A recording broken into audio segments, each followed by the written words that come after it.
കുലം ചവറയിൽ കാറും ബൈക്കും കൂട്ടിയിടിച്ച് ബൈക്ക് കത്തി ചവറ AMC ജംഗ്ഷനിലായിരുന്നു സംഭവം. ബൈക്ക് യാത്രികന് പരിക്കേറ്റു. കണ്ണൻ നായർ ചേരുന്നു വിവരങ്ങൾ നൽകാൻ. കണ്ണൻ, എന്തൊക്കെയാണ്? പ്രതീക്ഷ ഇത് ഉച്ചയ്ക്ക് 12 കൂടിയാണ് സംഭവം ഉണ്ടായത്. കരുനാഗപ്പള്ളി ഭാഗത്തേക്ക് പോവുകയായിരുന്ന ബൈക്കും കൊല്ലം ഭാഗത്തേക്ക് വരികയായിരുന്ന കാറും തമ്മിൽ കൂട്ടിയിടിക്കുകയായിരുന്നു.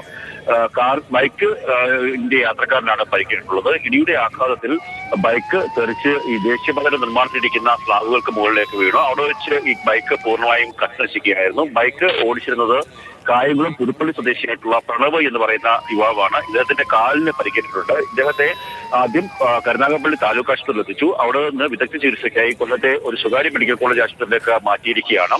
കാർ ഓടിച്ചിരുന്ന ആളുടെ അശ്രദ്ധയാണ് അപകടത്തിന് കാരണമെന്നാണ് നമുക്ക് മനസ്സിലാക്കുവാൻ സാധിക്കുന്നത്. കൊട്ടിയം സ്വദേശിയായിട്ടുള്ള വിഷ്ണു എന്ന് പറയുന്ന ആളുടെ ഉടമസ്ഥയിലുള്ളതാണ് ഈ കാർ. പക്ഷേ ഒരു സ്ത്രീ ആയിരുന്നു കാർ ഓടിച്ചതെന്നാണ് പോലീസ് നൽകുന്ന വിവരം. അവരുടെ അശ്രദ്ധ മൂലമാണ് ഇത്തരത്തിൽ അപകടം ഉണ്ടായത് എന്ന് പോലീസ് സംശയിക്കുന്നു.